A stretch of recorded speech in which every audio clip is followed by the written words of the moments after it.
welcome to my YouTube. My name is Sonia. If you're new here, welcome. And if you're a returning subscriber, thank you so much for coming back to the gang.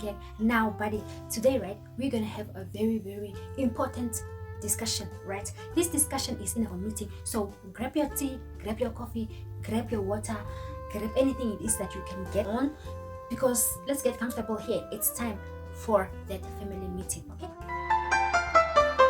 Inspired by my friend Helvi. She was like, no, I really want you to address this, and I don't. Now, let me get comfortable. Growing up in an African family, right, we all have certain things that no, this one is just it, this one is just that, and no questions asked, okay? But I want to pick a bone with my African families. I want to pick a bone. Auntie Betty, call Uncle John, call Auntie Nero, call them and see this video, because some of these things that are done in our families are not supposed to be, and we are passing them on to our generations. Make it make sense. So when I get into this video, right, you are probably gonna get where I'm going with this. First point, before a family, right, before a family can happen, you must have children, okay? Who must have children?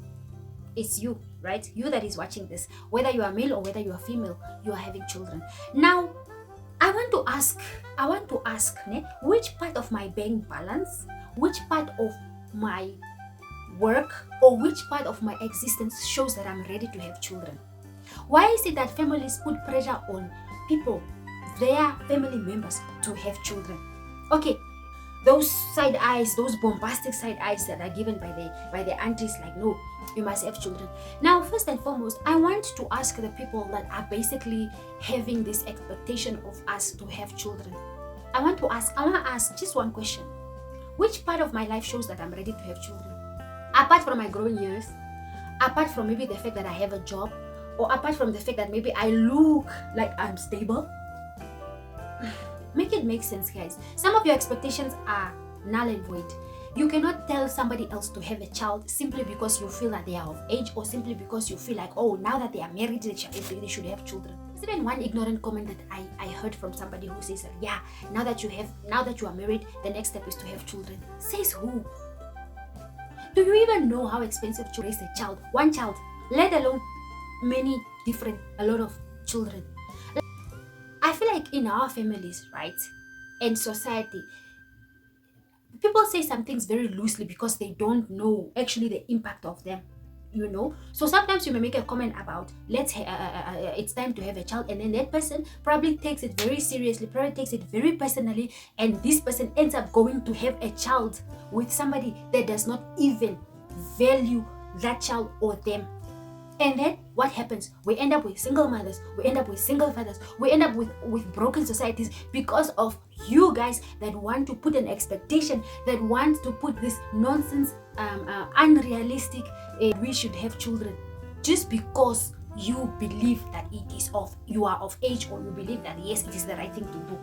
After you graduate, after you get a job, after you're white, now you must have children. No, guys. Can you afford it? The question should be, can you afford a child mentally, physically, spiritually, and all the other? Having a child is not all about, yeah, I can afford the child, or no, I can buy the child nappies. No, it's a lot. It's a lot. Being a parent is very spiritual. Like, you need to literally cover this child. Please, Auntie Betty, stop that. I'm going to refer to Auntie Betty, because Auntie Betty, I'm going to talk to you. I don't know Betty. I don't know anybody called Auntie Betty, but this one is going to be my alias today. I'm going to call out all the aunties, those aunties that tell us to have children before our time, before we're even ready. Auntie Betty, please stop yourself. My second point, dear family, we are in a meeting, so please, if I step on any toes, I'm not sorry, because these toes are very cold. They need to be stepped on, okay? Now, I want us to reiterate on the fact that people expect us to have grown-up items. You know what are these grown-up items? Oh, you must have a house. Oh, you must have a car. Oh, you must have a couch, a bed. Oh, you should have a TV. Oh, get yourself a handcart, a cupboard. One problem with these grown-up items, right? There is really one problem with these grown-up items.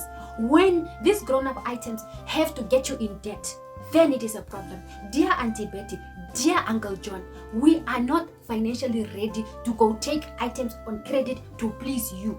because you are of this notion that no, we need to have grown up, we need to have a bed, we need to have a handcuffs, we need to have this and that and this and that. And that only, I think it took us about 2 years or a year before we actually got couches. Nah? Over 2 years, we had a house which did not have couches. Okay, and we understood that, look, we were working towards something bigger. We're just working at our own pace, because we're not gonna we're not gonna see how Auntie Betty's house looks like, because we know Auntie Betty's broke. You understand? So imagine we didn't have couches, and the comments that we used to get, oh, you guys don't have. I'm like, hello, sharp. It is well, but you know what we did?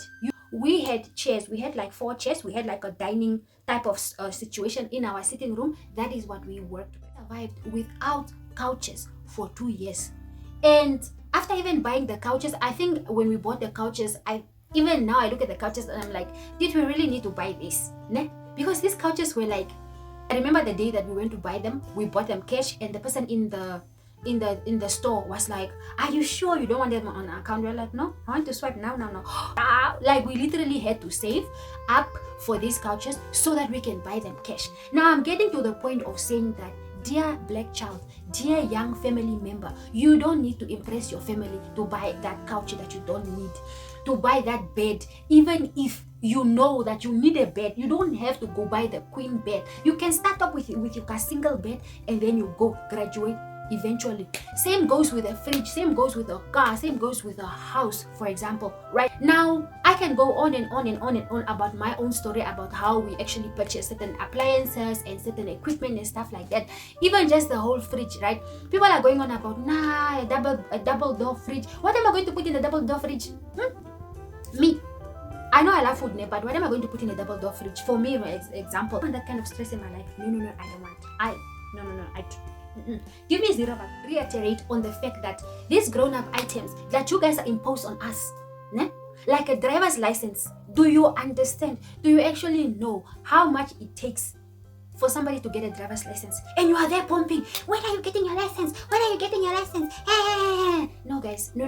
Please stop stepping on our mental health. We are not ready. We are not ready. We will get those licenses when we get them. The same story with marriage.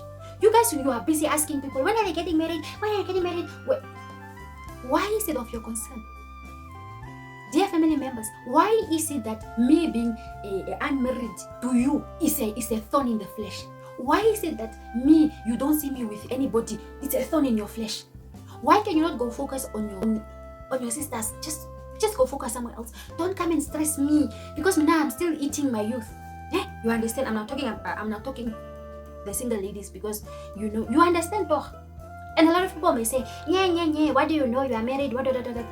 I was also single once, and I know all my years, and I'm still very young, of course. I do understand the pressures of life. And for me, I can tell you that, look here, you don't need to get married to be a valuable person. You don't need to be married to be a influential societal person.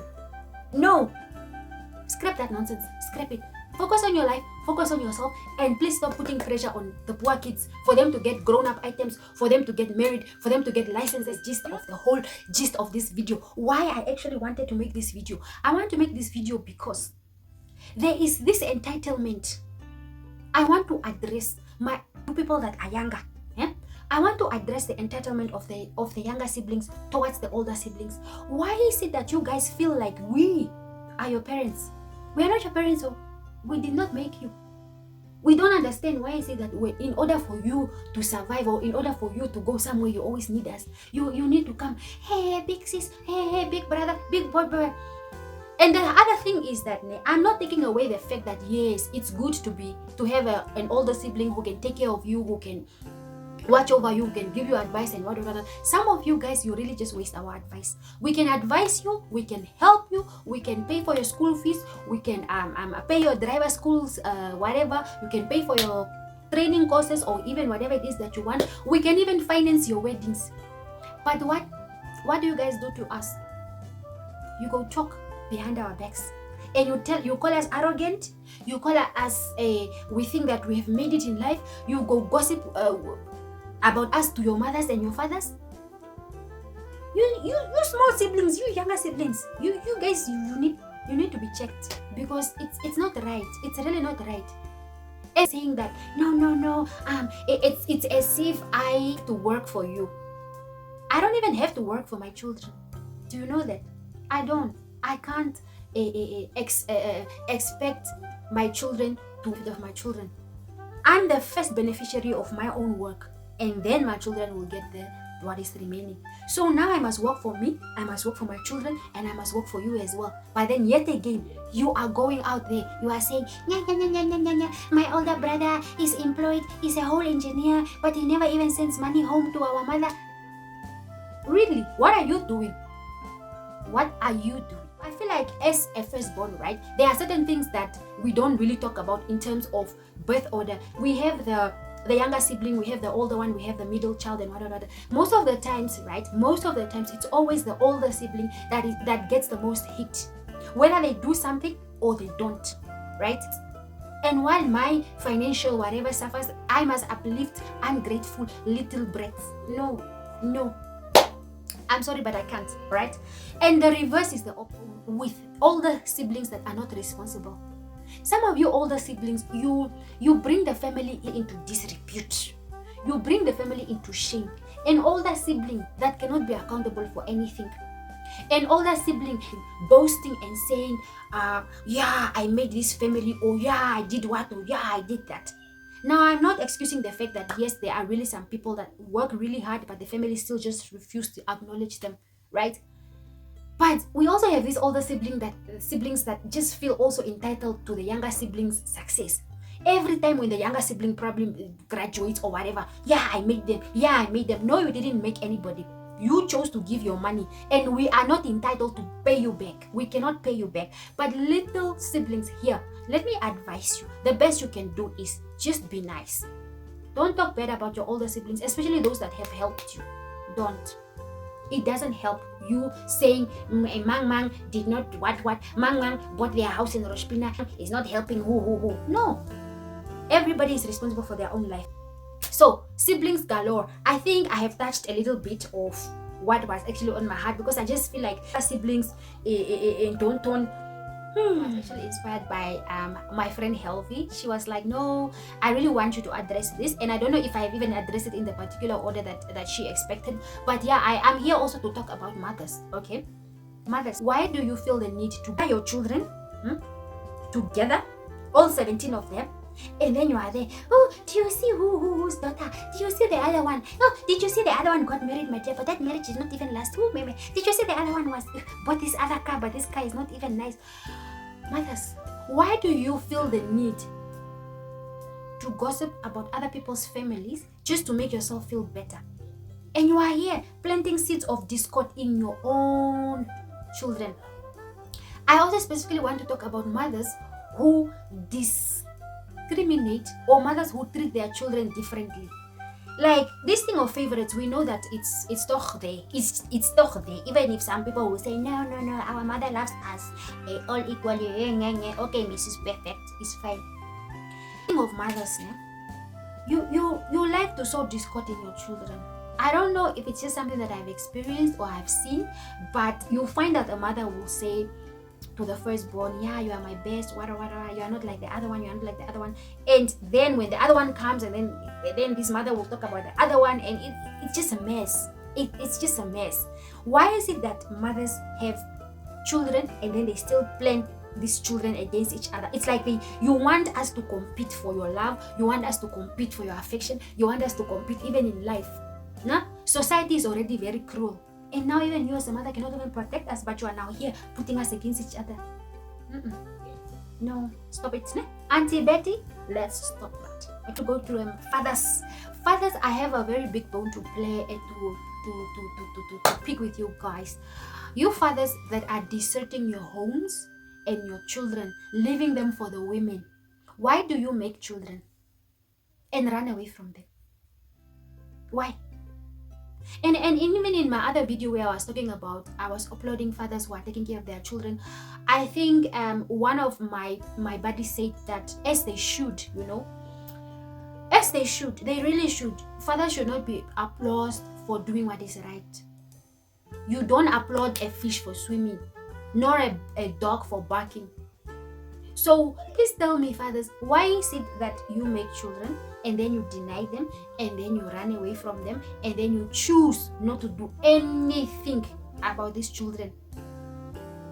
This one hits home life, wandering and making bad decisions because they do not have that identity from the father.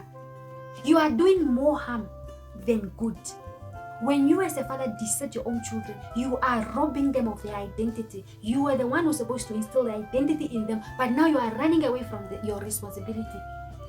You want to tell me that, okay, fine, maybe you are running away that you feel like maybe you don't have the capacity, you don't have the money. What nice time? This nice time will cost you. And may God deal with you. May the Lord deal with you. Because, no. Dear fathers, please do better. Video is not even funny, guys, because it's a serious meeting. For the first time, I'm very serious on this channel, okay? So if you are enjoying this video, please do like, share, and comment on this video. No, it's getting out of hand. It's getting out of expectations, all right? Now, society expects so much from us that we cannot even deliver. We end up in a box, a maze that we cannot get out of, right? Now, I want to tell to society, jump off a cliff. Go, jump off a cliff. We don't care. We don't want to live by your timelines. Certain words like biological clock, don't, I'm getting old, what, your mates, your what. Some of these statements are very dangerous. You society, you need to go jump off a cliff. Now society, please stop expecting people to get married at your time. Stop expecting people to have kids at your time. Stop expecting people to get these grown-up items at your time. Stop expecting other children to be like other parents' children. Stop expecting us to be financially stable at a point where we just need to come and, bring you out of your dungeon. If you couldn't do it yourself, why should we do it for you? Okay? I want you to stop putting pressure on us for status. We don't want it. We don't want the status. We don't want status quo. We don't want to be referred to as the Reverend who's daughter or engineers, what son. We don't care. We really don't. Because at the end of the day, we are in this mess because of the same society. The same society that is putting political standards on us is the same society that wants to put religious standards on us, which is not possible. You cannot balance the two. I'm sorry. So if you did enjoy this video, please do let me know by giving this video a huge thumb. I have covered at least most of the burning things that I have been you have been thinking, okay? Because us as a family, we really need more family meetings. And please do comment down below what are the other issues that we are facing in our families that we actually basically need to address. Okay, until next time, I will see you in my next video. Bye bye.